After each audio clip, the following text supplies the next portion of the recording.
So if you want, that's fine with me, but if you want to remain anonymous, then please let me know and I'll make you a straight out. Thank you. Because what about this chair? Get burnt.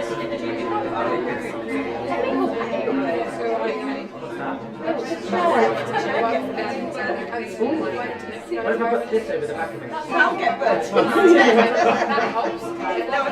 be honest, that will probably die down. Just put some products, it will go down. The door's going to cost some more. I'll check them out. I'm so sorry, I'm a bit shut my head. Could you just get me attention to the start? I think you're walking upstairs. Hi, I'll just let you know that we're live streaming here, and when you face this way, I can see your face, and I just wanted to check that you're happy with that. Are you good? Are you okay with that? Thank you so much. As long as the viewers are okay.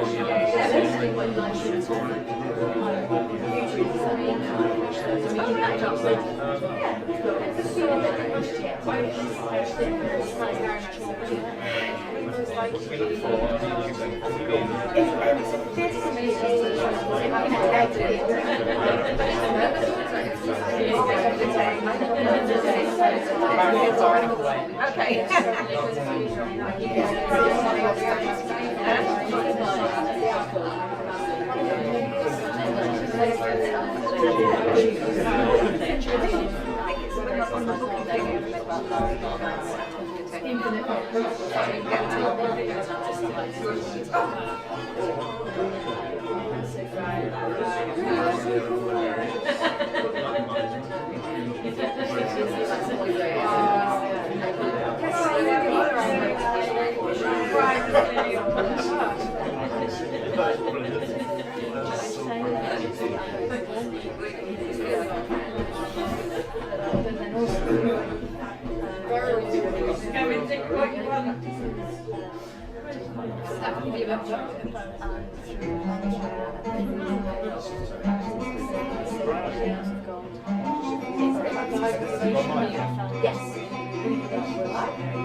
I think that was the thing when you went to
Hi, hello.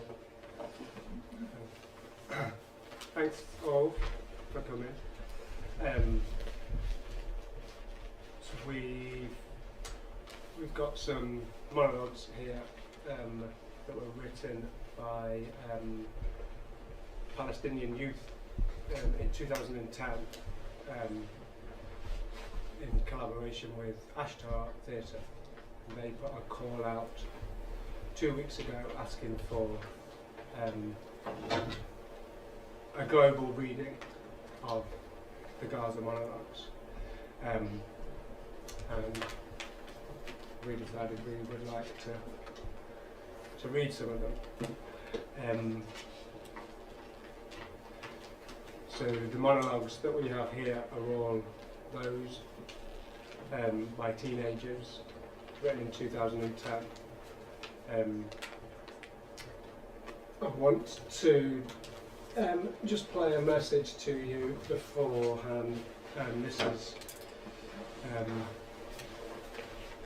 from Iman, who is the director of Ashtar Theatre. Hello, old and new friends of Ashtar Theatre and Palestine. I would like to thank you all for being with us on this call. I am Iman On, co-founder of Ashtar Theatre, creator of the Gaza Monologues. When we did the Gaza Monologues back in 2010, we thought that that would be the first and last war on our people in Gaza. But alas, it did not work out. Therefore, there was another war, and another, and another, and it continued on and on and on for the last 17 years. Moment, with all that you have seen in the media, and all that you have done in your countries, in your cities, still, nothing on the ground has been changed. We, as a small company in Palestine, were trying to keep the voice of the people of Palestine and of the people of Gaza heard. And therefore, we are calling upon you that these monologues, they do not only go into your hearts and minds, but that these monologues will become a paveway for a real change, a real pressure on your governments to take action that will bring justice and long-lasting solution for a sovereign state for Palestine, that the world will all agree to have and we all recognize the state of Palestine. Because through peace and with peace, we can all live regular people. Thank you for being with us on this call, and we are all together to save our humanity.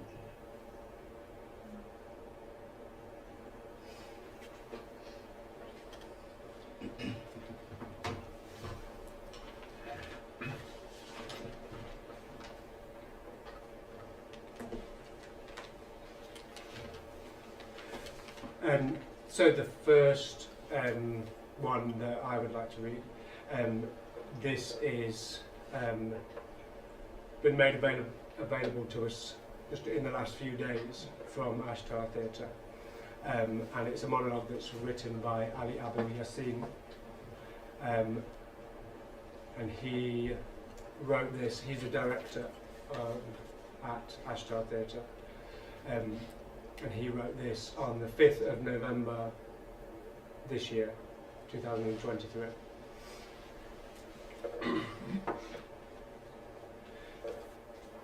From Gaza to Shakespeare. Help me, my friend. How can you be present after more than 500 years? You jump before my eyes with every image and every cry. I hear you screaming with the children and sharing the crying with the mothers, dressed in black like Hamlet's father, emerging from under the rubble carrying a child's toy. You appear from above the church, bells ringing them, warning of their destruction, standing above a minaret where nothing remains of the mosque except it, trying to help those who fell in a hospital courtyard. You are present everywhere, as if a group of ghosts has split up to force the world to stop the massacres and ethnic cleansing that are happening in Gaza. This is not a war, but something else. When the witches predicted that Burnham Woods would move to King Macbeth's palace, it is as if you are predicting that Gaza City will move to the sea after all this destruction and death. There is not a house or building left that is not destroyed along with its residents. It is as if you predicted that Gaza would move to the sea. But when the forest moved, the soldiers won. Will it be the destroyed buildings laden with cement and iron and the thousands of bodies still under the rubble of children, women, the elderly and the fathers, all those pure souls that will inevitably be swept into the sea after the end of the war, as is the custom of all buildings after every war? But the difference this time is that the buildings are mixed with flesh and blood and will be baptized by the sea, as if the price of our freedom, which we struggled for more than 70 years, was this baptism towards freedom. I do not know why the saying of the occupation Prime Minister Rabin comes back to mind. How I wish I would wake up to find Gaza swallowed by the sea. Was everything that happened planned? Did you, Shakespeare, know that the price of freedom is the movement of cities and forests, and that still water is stagnant water?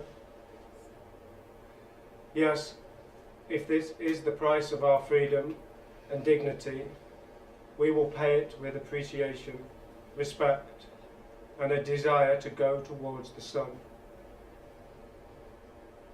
Was aviation included in the moment as well. The body of my friend, Majed, flew 100 meters into the air. His body ended up on the balcony of an apartment, torn apart by a missile that killed him together with 120 members of his family. The war was not a Midsummer Night's Dream, but rather a terrifying, weeping nightmare. The main players of the show were some clowns, including aeroplanes, tanks and battleships, throwing lava at children. How could you, William Shakespeare, write us in Romeo and Juliet and warn us of the ugliness of conflict and war between cousins, and that everyone will pay the price? The vision has changed, my friend. It has become much more the sound of rockets.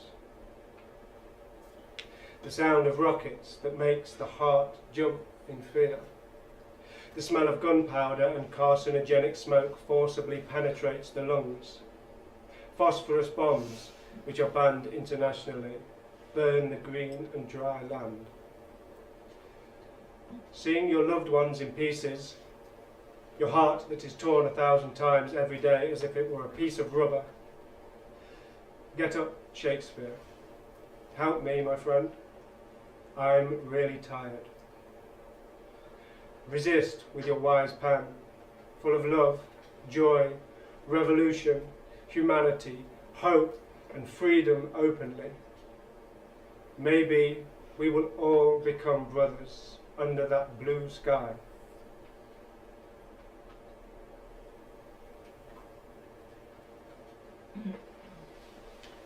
And now we will hear monologues written by the Gaza youth, teenagers, written in 2010. Mohammed Qassem, born 1995, age 15, from Al Saftawi Street. My grandmother and I were home alone. She was telling me stories about the days of our country, funny stories and sad ones, but she never told me a complete story because she always had to go to the bathroom halfway through. My grandma spends half her time in the room and half her time in the bathroom. My parents come back at 10:30 at night and went to sleep straight away. I couldn't sleep. I was lying on my bed awake, writing my homework, and I heard the noise of a distant explosion. I went to my parents' room and took the radio to hear the news. I woke my father up and told him, "I've heard the sound of a strong explosion." And he said, "Be quiet and go back to bed. It's just the sound of aimless shooting." Anyway, I went back to bed and the electricity was out, and suddenly there was a huge explosion that shocked my world. I pulled my blanket and covered my face, and something had fell on me. I raised the blanket off of me with all the strength that I had, and it was the frame of the window that had fell on me. The blanket was full of glass, and our entire home was full of black smoke. It was the day they hit the workers' union right next to our house. But that's not the point. No, the point is the stupid things that happened and which I can't find an explanation for. I mean, first, the world was on fire and we all felt we would die, but my grandmother was looking for her false teeth. She was afraid that if she died, people would find out she had no teeth, like they didn't already know. Second, the house was full of smoke, but my father lit a cigarette and smoked, as if we needed more smoke. And third, my uncle called to make sure we were okay, and my father told him that we're all fine. Thank God. But that all the windows of the house were broken except one. And my father told my father to go break it, to which he did. And I don't know why I'm telling this story. All I know is that we're living in a cage, a prison, like an encaged bird. He wants to come out, but he's besieged. Kids are dying in front of their mother's eyes. Hearts are crying for them, screaming in the loudest voice, but no one hears.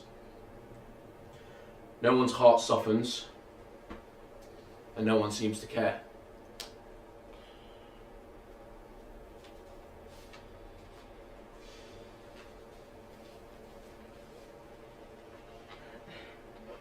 Sajud Abu Hassanen, born 1995, aged 15, in Ashtar Theatre. What I love most in Gaza is people's kindness and simplicity, and what I hate most is the political party fanaticism. I feel that there's a contradiction between all this love and kindness that people have and this evil that controls the surface. If it was in my hands, I'd solve the problem of the Palestinian division tomorrow. In the war, they assassinated a big Hamas leader. All the media in the world covered it, but the whole world was in one valley and we were in the other. Because Modi and Saluma, my young brothers, and my dad had gone to our land that's next to that Hamas leader. We called them 1,000 times, and as usual, the Jawal mobile landlines wouldn't go through, which stressed us out even more. Mum started pacing the balcony like a small bird from whom they'd taken her children. She imagined that the balcony would somehow rescue Modi and Saluma and Dad, and I was really stressed. I started crying, and I went down to my aunt. My aunt started soothing me. She lied to me and told me that she had called them and spoken to them. I knew that she had not talked to them, but she was holding me and crying, and I was crying too.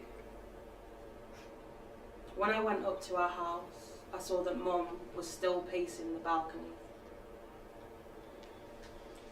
I forgot to tell you at the time that Modi and Saluma are 5 and 7 years old. They used to sleep in my arms and my soul was connected to them. I felt at the time that my soul was going to escape and die. And honestly, only then I felt that there was a war in Gaza, because I was busy with the computer all the time, and that day was the first time that I lived the war. An hour later, there was knocking on the door of our house, and Dad came back with Modi and Saluma. As much as I loved them, this was the first time I felt how much they were really dear to me, how much I couldn't bear to be parted from them.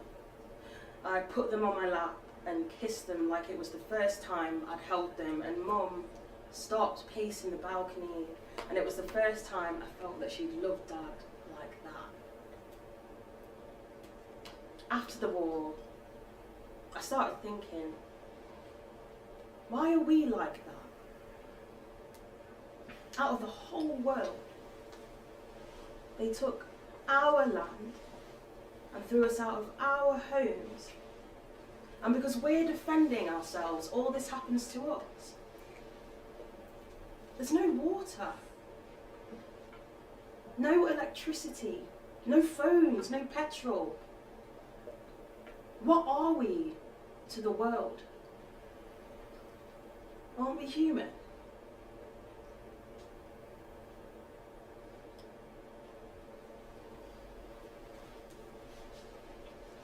Hannah Hille, born in 1995, 15 years old, Al Yarmouk Street. We were sitting at home a day before the war erupted, at 10:30 at night. My father, mother, brothers and myself, flicking through the TV channels, news, art, sports, nonsense, common sense. Then the phone rang. I answered. Yes, Lana. Yes, tomorrow at 6:30 in the morning we'll go to school together. Okay, dearest. I'll wait for you. And she came, indeed, at 6:30 in the morning. All the way we were arguing who studied more.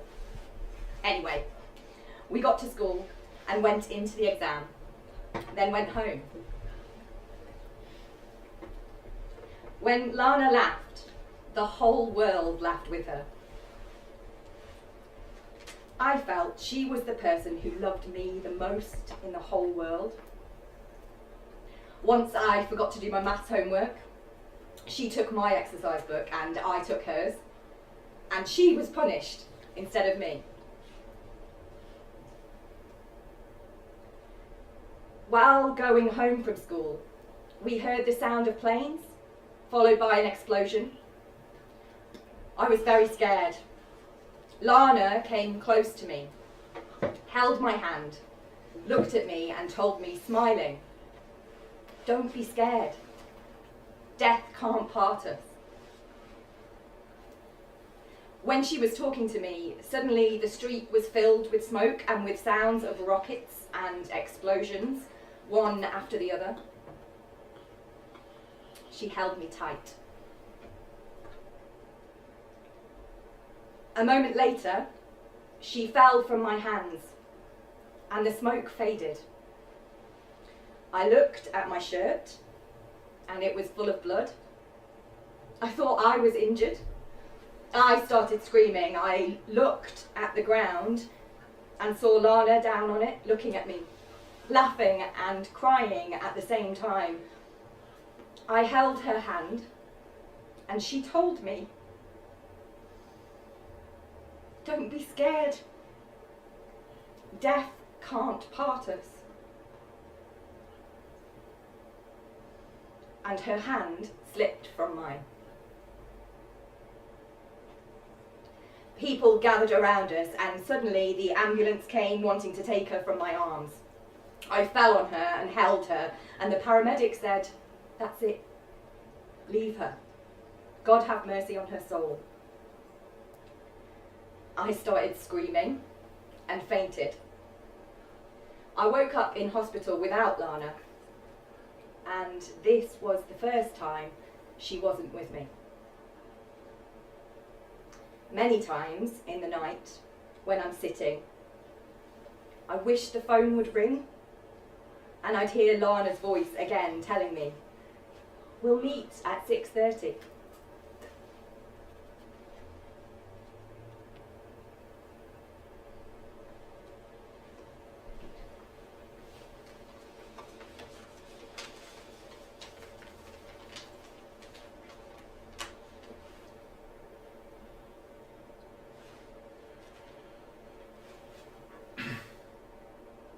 Ali al-Hassani, born 1995, 15 years old, Al-Saftawi Street. The thing I love most about Gaza is that it's not like the other countries. Other countries have lots of problems: famine, siege, division, occupation, bombing, destruction, and death. But we have none of these. That's why I love Gaza a lot. Especially that the sewage and the streets are clean and people love one another. Prices are cheap, everyone is happy, and the fish are healthy and don't swim in sewage. And that I will not die of hunger, poverty, or a heart attack that half of my relatives died from because of so much happiness. I want to tell you a big secret that I'm holding in my chest and itching to say since I started speaking. The secret is, I, my dear folks, am the reason for the war in Gaza.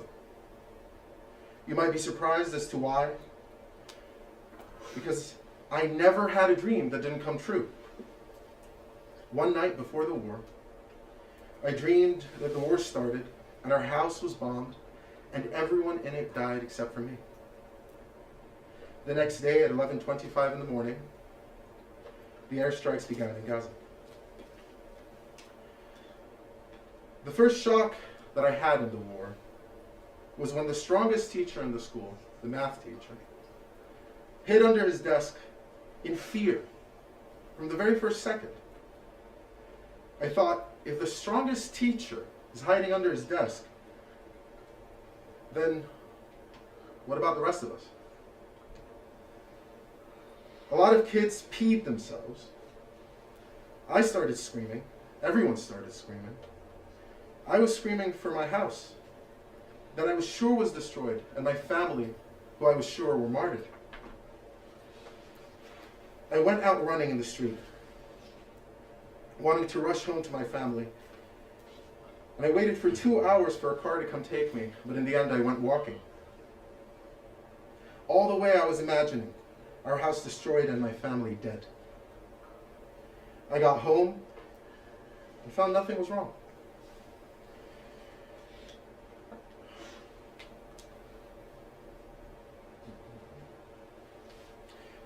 My family were just taking the window frames off so that they wouldn't explode from the air pressure.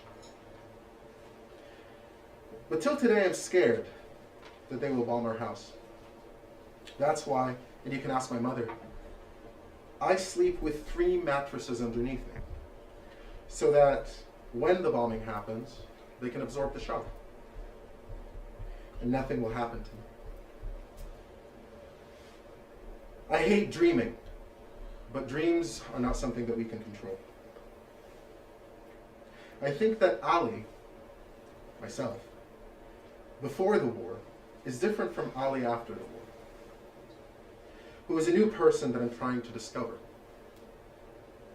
Before the war, I didn't know anything about politics. I didn't know the head of state from the prime minister. I never listened to news.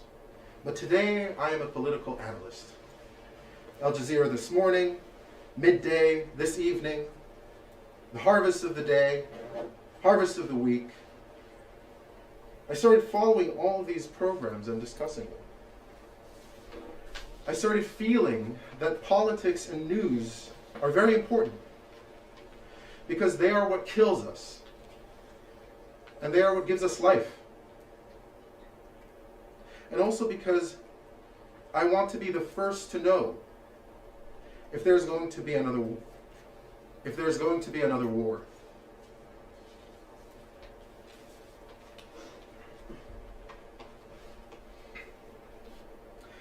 علي الحسني مواليد 1995 عمره 15 سنة من شارع الصفطاوي. أكثر شيء بحبه بغزة إنها مش زي الدول الثانية. الدول الثانية عندهم مشاكل كثيرة، مجاعات، حصار، انقسام، احتلال، قصف وتدمير وموت. أما إحنا ما عندنا أي شيء من هذا الكلام. عشان هيك بحب غزة كثير، وخصوصا إنه المجاري والشوارع نظيفة والناس بيحبوا بعض والأسعار رخيصة وكل الناس سعيدة والسمك صحي بسبحش بالمجاري. وإني أكيد مش رح أموت من الجوع أو الفقر أو جلطة من الجلطات اللي ماتوا فيها نص أقاربي من كثر السعادة. بدي أحكي لكم سر خطير كاتم عليه في صدري من أول ما بديت كلامي اليوم. السر هو إنه أنا يا جماعة الخير سبب الحرب في غزة. يمكن تستغربوا ليش؟ إنه أنا عمري ما حلمت حلم إلا وتحقق. قبل الحرب بليلة حلمت إنه قامت الحرب ودارنا انقصفت وما حدا ضل فيها طيب إلا أنا. ثاني يوم الساعة 11:25 بدأت الضربات الجوية على غزة.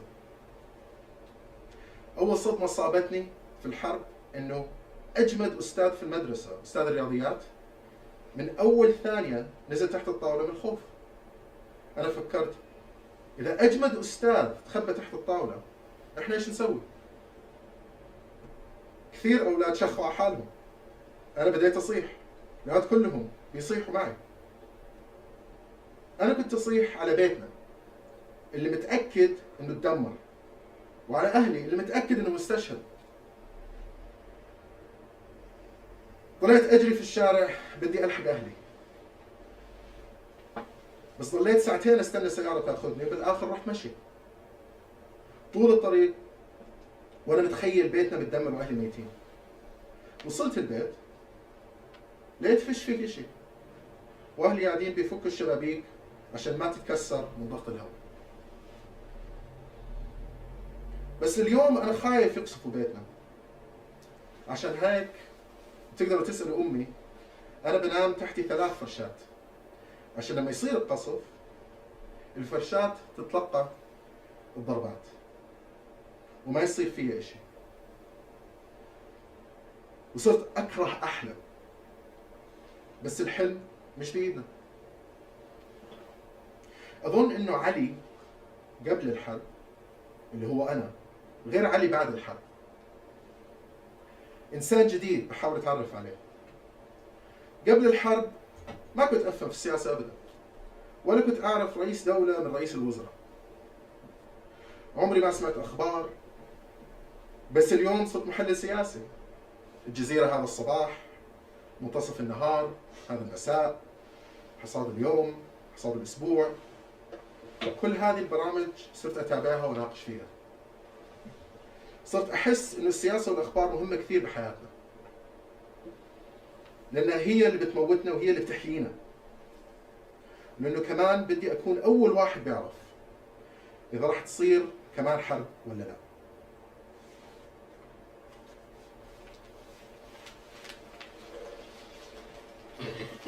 Rim Afena, born in 1996, Al-Saftawi Street.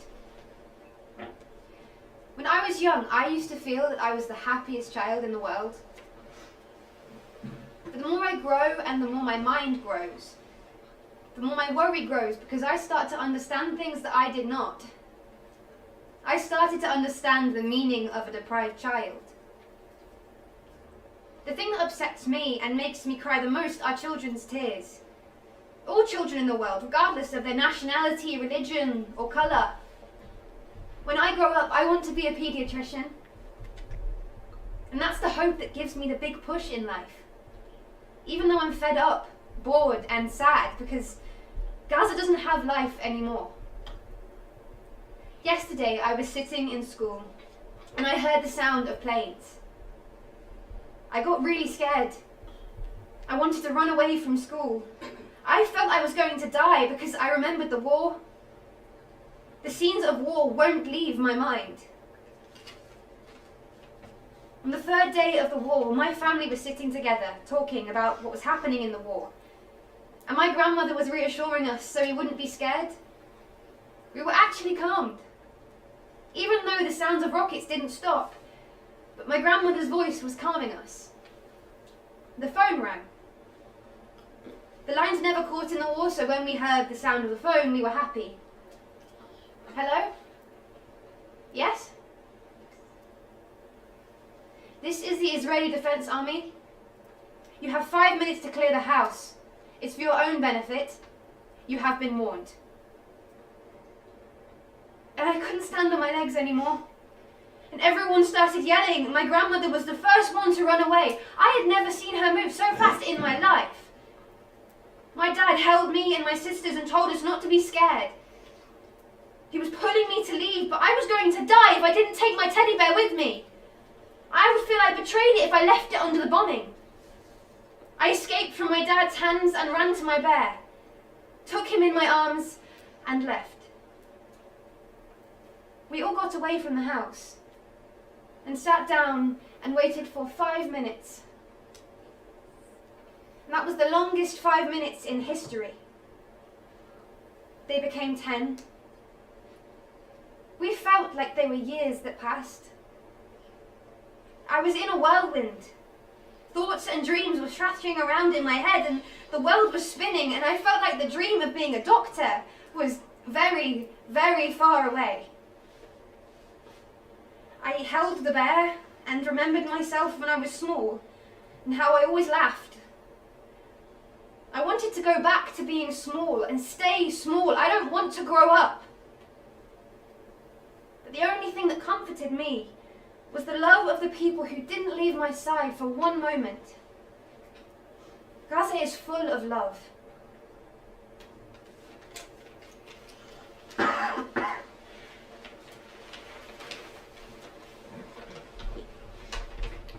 Wissam El Diari, born 1997, 13 years old, in Sabra.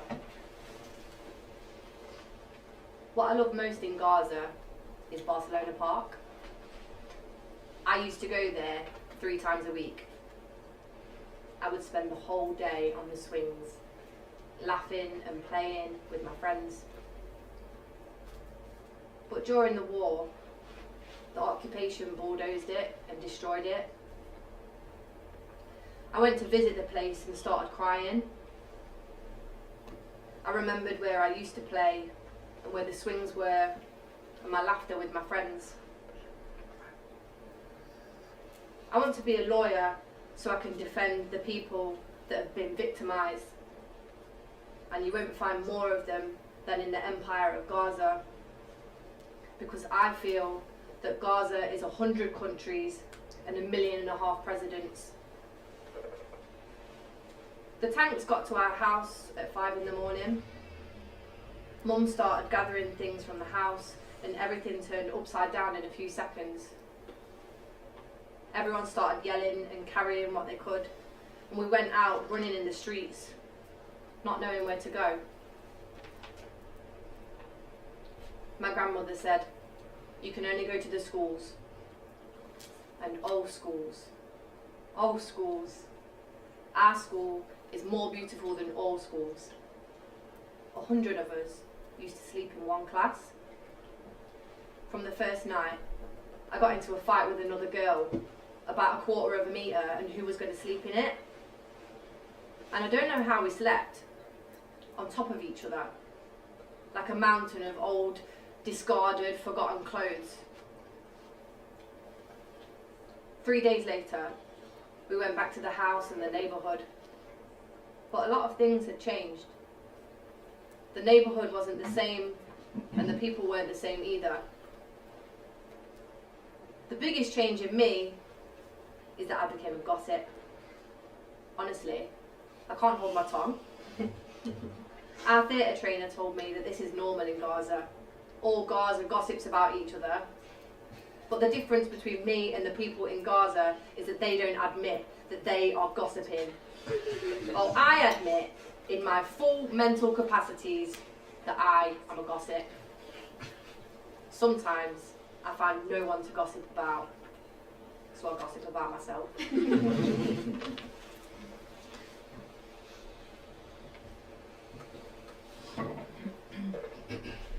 Tamer Nejam, born 1993, 17 years old, Ash Sheikh Radwan.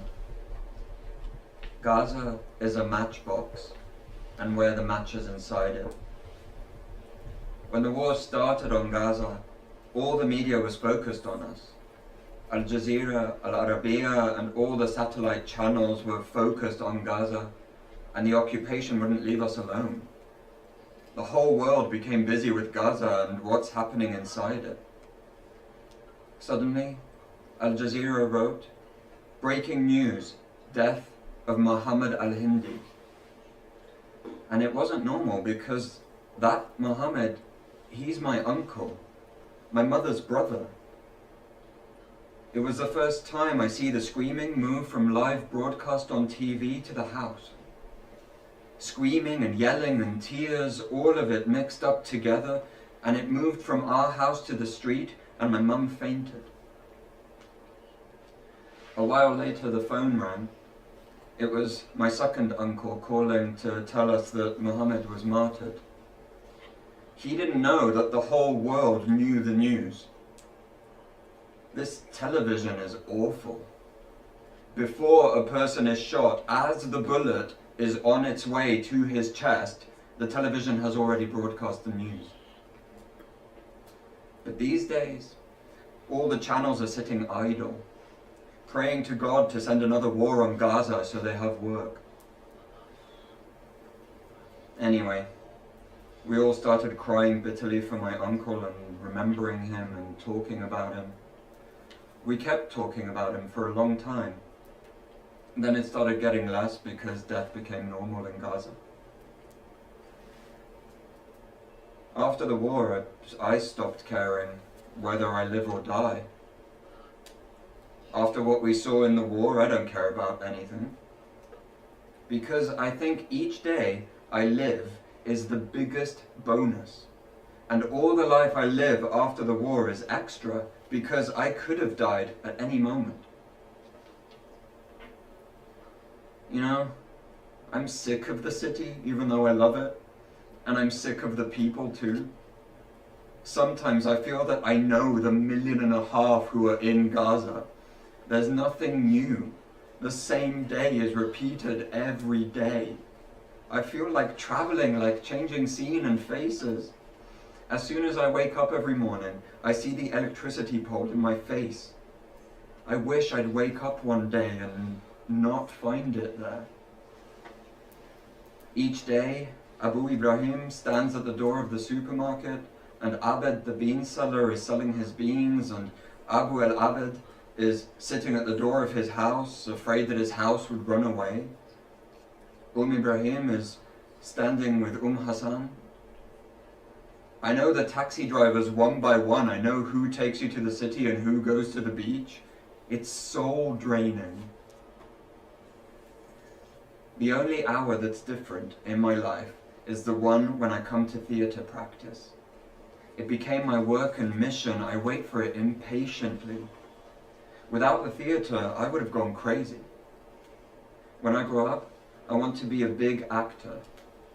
I've loved acting since I was a kid, but any institution that I used to go to when I was a kid threw me out a few days later. But this time, it's different.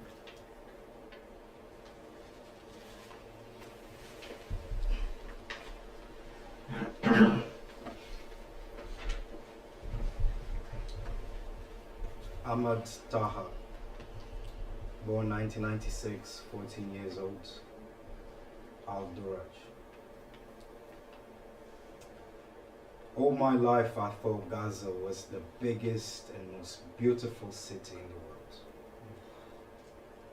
But once I went with my dad to Jaffa and came back with my head spinning. After that, I felt that Gaza was the size of a needle hole and wasn't beautiful. And it keeps getting smaller and worse. No one can breathe. And on top of it all, we're not allowed to travel. Every time I walk the streets of Gaza, I suffocate. Jaffa's picture won't leave my mind. I ask myself, where are we? We're so far from the rest of the world. That's why I'm always at the sea. Because I feel it's not from Gaza. I keep writing my name on the sand, and the waves come and erase it. Before the war, I wanted to be an electronic engineer. But since the war, I hate going to school. I feel I won't be anything important in my life. And even if I will, so what? It's all the same in this city. Am I going to be the prettiest flower on a garbage heap? When the bombing began, all the schools in Gaza went home, except us. The principal wouldn't let us leave. The kids freaked out, and in a second, they went out into the schoolyard. The weird thing is that I'm in the Zaytuna school, the one near the Ministry of Passports, which got hit first. With the first hit, a piece of rocket flew onto the biggest tree in the school and sliced it into like a sugar cane. As soon as we saw that, no one stayed in school. Students, teachers, or the principal. We fled for our lives.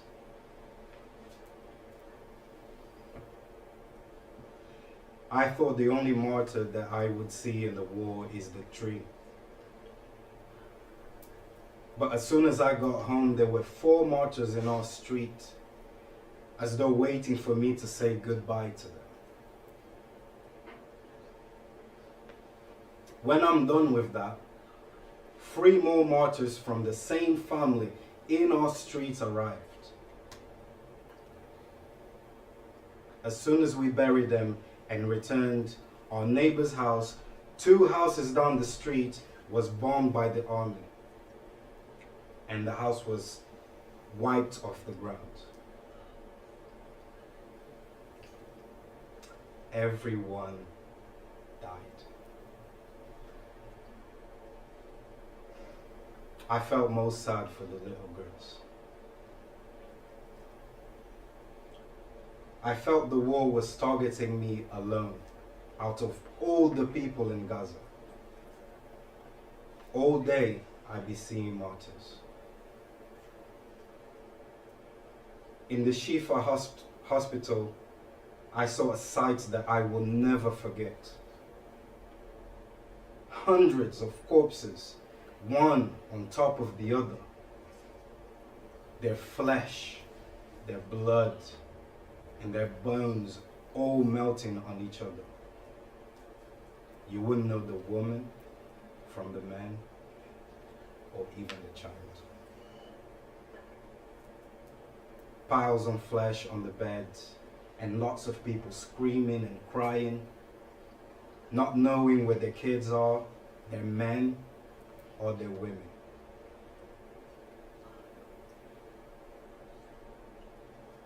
That night, I came home from the hospital and was awake till morning from fear. I thought that it would only be that night that I couldn't sleep. But till today, I see them in front of me. And I can't sleep.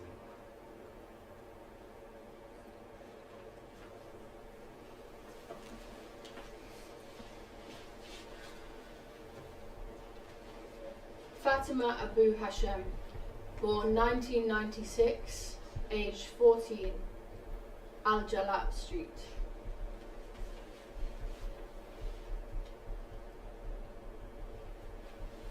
When I talk to Palestinian kids in Europe, I feel sorry for them. And I don't wish to be like them, because they're in diaspora. They plant their dreams in a land that's not theirs. Dreams grow with the people and the country.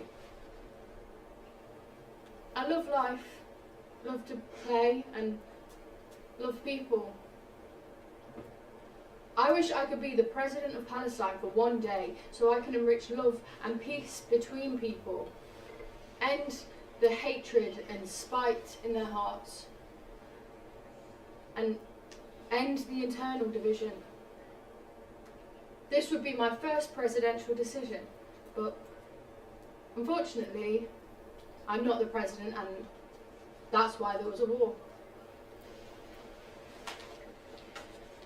The war opened up with bombing like rain.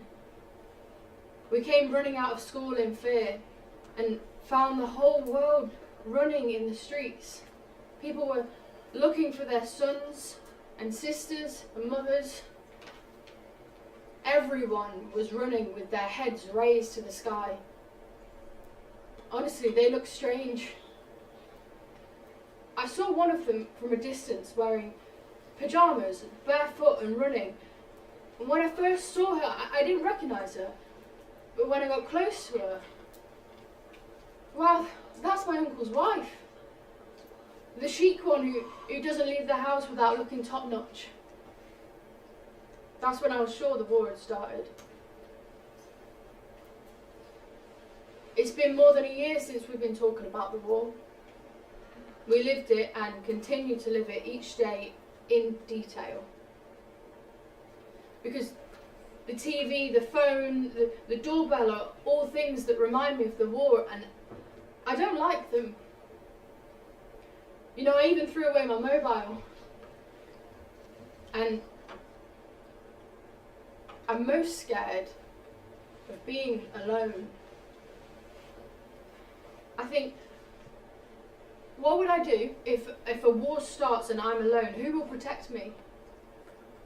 And when I'm with the family, I start to think how I will protect them. I had a big dream to become an actress, but this dream started shrinking slowly because people in my country don't look at an actress in a positive way, even though acting is important and it allows me to relay the picture of suffering of my country and society to the world.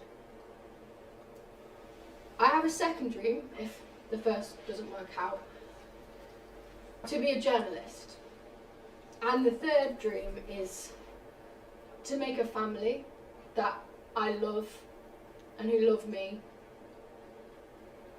The fourth is for us to be free and for the flag of Palestine to fly freely. And the fifth is to see people happy, without death, destruction, deprivation or war. And the sixth and last is for me to finish this monologue and come down from the stage.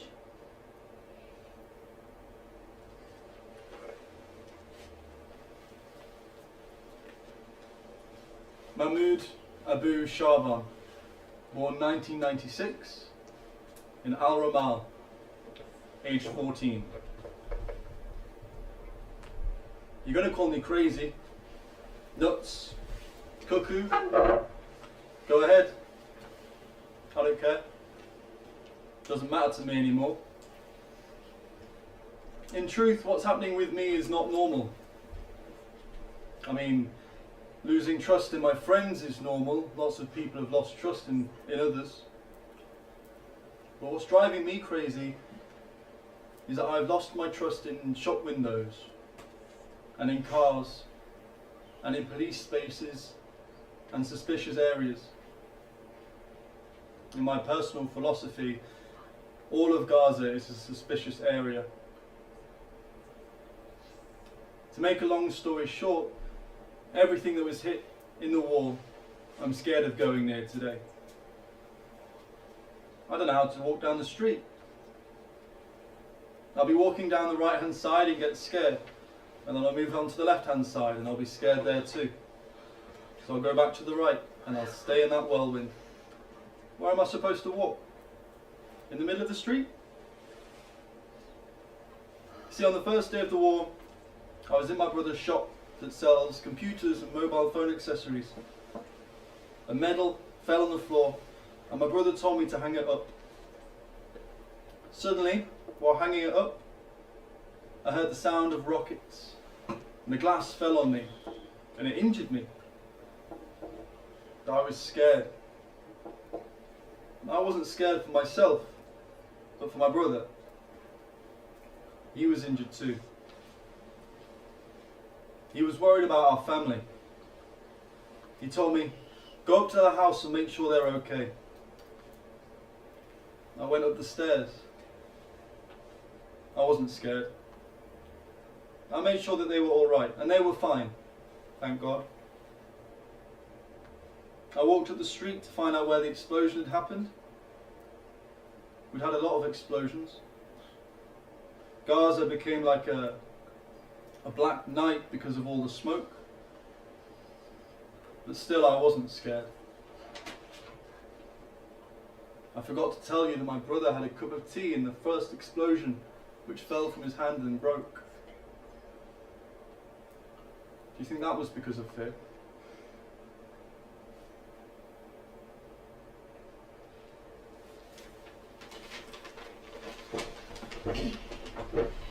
Yasmin Daru, born 1996, age 14, Al-Daraj.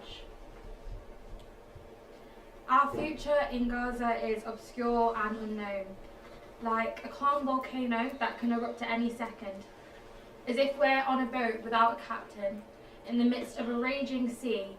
We go right and left, no one knows where to lead. I hear that in other countries, childhood is sacred, and children live their lives without problems and fear. But Gaza's children are forgotten and outside the picture. They're the ones that feel the injustice the most, because society treats them as if they're not kids. When it wants, it makes them adults, and then when it wants, it returns them as children. And most of them deal with them as if they're not bodies, just minds.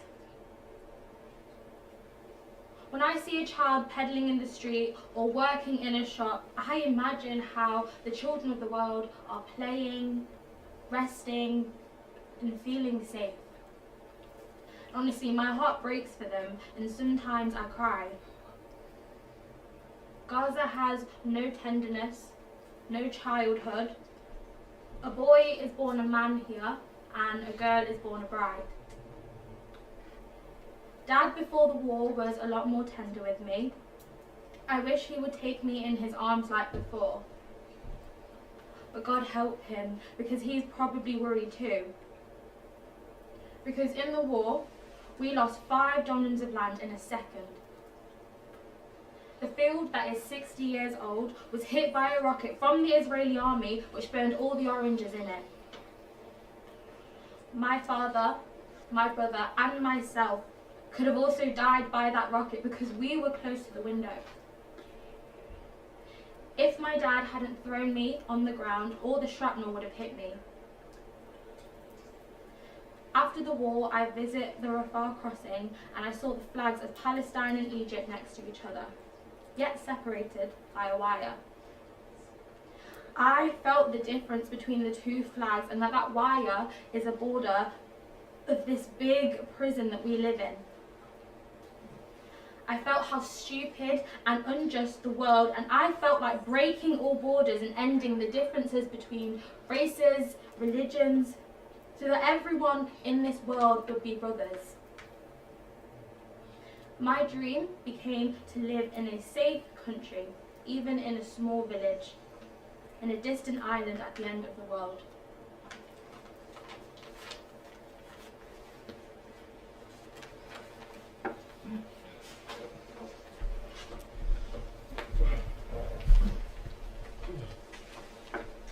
I was just looking for my red book. Well, who knows where I've put that. That is all of the monologues that we have selected. There are 34 in total, and these were the ones we selected. They're all worth reading, and we'll make those available. We got information from Ashtar Theatre, who in the last few days sent us updates on the writers of the monologues from about 2 months ago. So if they knew whereabouts they were, they've shared that with us, and we thought it would be worth sharing with you now. I think they're just the most recent updates. The most, yeah. Mm-hmm. So, and they've only been shared with people performing the Gaza Monologues in the last couple of days. So Yeah. some of them may well be from much more recently than 2 months. Sure. Mm-hmm. Yeah, Mohammed, whose monologue I read, he is now a working actor in Morocco. Sajud moved abroad. There's been no further news.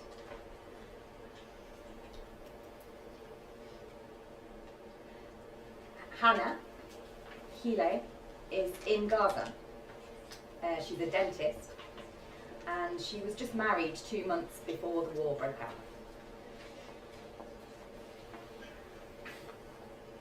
Ali Al-Hassani, he's currently in Poland doing a PhD. There is no news on him. Wiam El Diari died in Ramallah 3 years ago. Tamir was last known to be in Gaza in the south. Ahmad Taha, Hamza Shab, no news. Fatima Abu Hashem in Gaza, no news.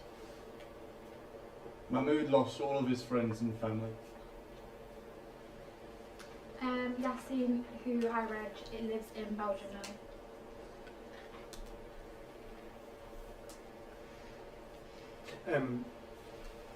Thank you all. Before we just show our appreciation for everyone who helped, Ashtar Theatre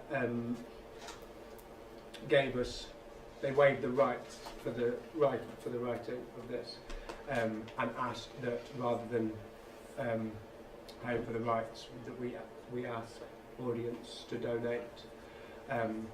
They're doing a programme in Palestine, using theatre and drama to help young people in Palestine. So there is a global giving page that we will send donations.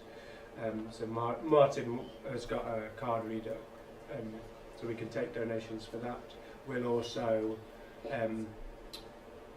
the stream that is on YouTube, that will be available to watch as well, and the link for the donations will be attached to that. Just want to thank all of our performers, our videographer and team, and everyone that helped behind the scenes to put this together, and Ashtar Theatre for their writing and resilience.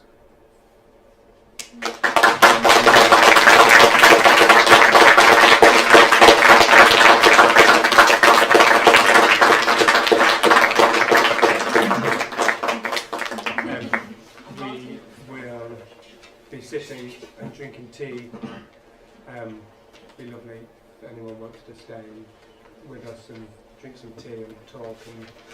And we're theatre artists, and yeah, this is what we do, and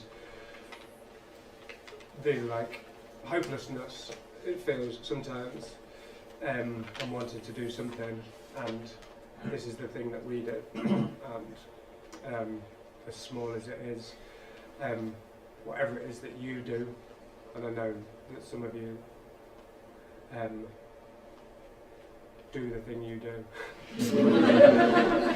Keep doing the thing you do.